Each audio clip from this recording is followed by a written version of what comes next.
Selamat pagi jemaat GKI Sangkra dimanapun berada. Kita berjumpa lagi di dalam renungan harian kita. Nah Bapak Ibu, untuk itu saya mengajak kita terlebih dahulu berdoa. Tuhan, kami merasakan kehadiran Tuhan di sepanjang kehidupan kami. Hari ini kami kembali berjumpa melalui media informasi. Kami ingin bersaat teduh sejenak. Kami ingin membaca dan merenungkan firman-Mu. Kiranya Roh Tuhan sendiri sajalah yang menolong kami semua. Terima kasih, kami berdoa di dalam nama Tuhan kami Yesus Kristus. Amin. Bapak Ibu, saya mengajak kita untuk membaca dari kitab Ibrani pasal 9 ayat 15. Ibrani pasal 9 ayat 15. Karena itu ia adalah pengantara dari suatu perjanjian yang baru, supaya mereka yang telah terpanggil dapat menerima bagian kekal yang dijanjikan, sebab ia telah mati untuk menebus pelanggaran-pelanggaran yang telah dilakukan selama perjanjian yang pertama.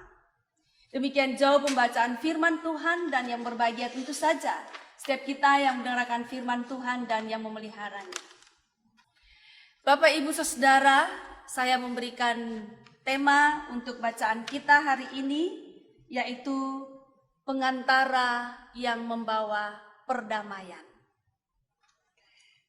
Bapak, Ibu, Saudara yang sangat dikasihi, pengantara adalah seseorang atau beberapa orang yang berdiri di antara dua pihak. Dalam konteks Injil Kerajaan Allah, yang berdiri sebagai pengantara itu adalah Tuhan Yesus. Tuhan Yesus berdiri di antara Allah dan manusia, dan berdiri di antara manusia dengan manusia. Mengapa dibutuhkan pengantara? Mengapa dibutuhkan Tuhan Yesus sebagai pengantara? Mengapa Tuhan Yesus harus berdiri sebagai pengantara antara Allah dan kita, dan antara kita dengan sesama kita? Satu-satunya jawaban adalah karena dosa, Bapak Ibu Saudara.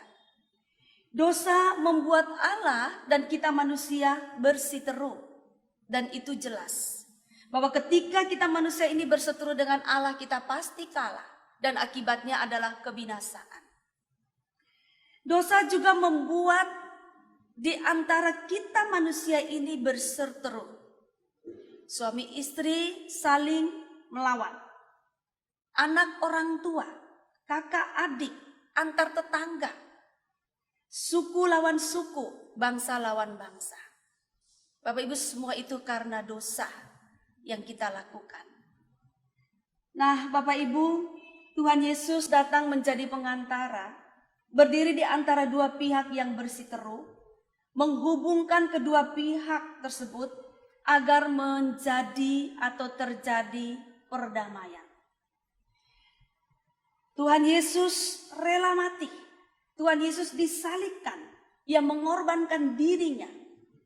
Saat itulah ia mempersembahkan dirinya untuk berdiri di antara Allah dan kita manusia, dan di antara kita manusia yang sedang berseteru itu. Akibatnya apa dari Tuhan Yesus menjadi pengantara antara kita dengan Allah, kita dengan sesama? Ada 3 hal akibatnya, Bapak Ibu. Yang pertama adalah terjadi perdamaian di dunia ini. Terjadi perdamaian antara Allah dengan kita, dan terjadi perdamaian di antara kita dengan sesama. Artinya begini Bapak Ibu, ketika kita berseteru dengan Tuhan, suatu saat kita buat dosa, kita datang berdamai dengan Tuhan. Tuhan mau terima kita.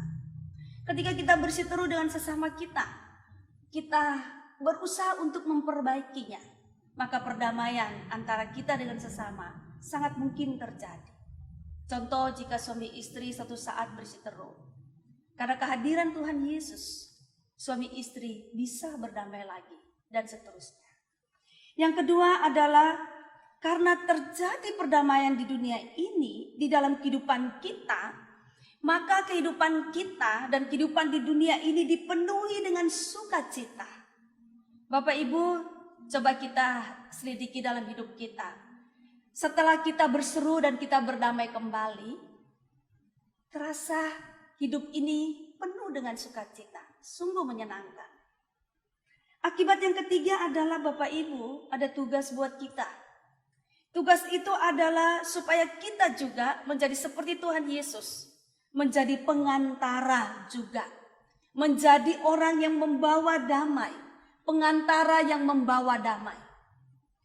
Jadi artinya bahwa di dalam kehidupan kita ini kita menebarkan damai.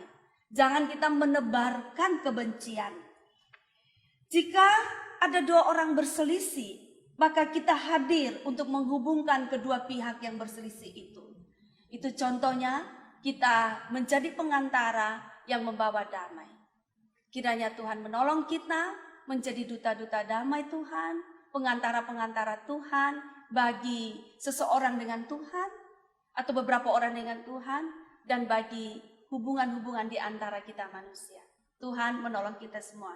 Amin. Mari kita berdoa. Tuhan, terima kasih. Engkau telah menjadi pengantara kami dengan Allah. Engkau mengantarai kami dengan sesama, sehingga memungkinkan perdamaian-perdamaian tercipta di dalam kehidupan kami. Tolonglah juga supaya kami mau menjadi pengantara yang membawa perdamaian bagi sesama kami dengan Tuhan dan juga sesama kami dengan sesamanya. Terima kasih, dalam nama Tuhan Yesus kami berdoa. Amin.